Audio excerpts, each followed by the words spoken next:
проблем бар. Биздин айланадагылардын мамилелери кыздар менен балаларга карата ар кандай экенин байкап жатасыңбы? Азыркы коомдо кыздардын укугун коргоого көп көңүл буруп жатат. Бирок ага карабастан дагы деле укуктар тебеленип атат.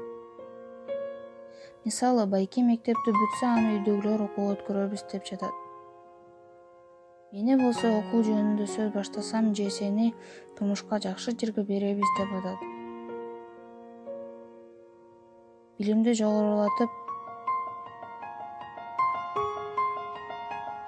өз кесибим менен иштегим келет, менин да кыялым бар.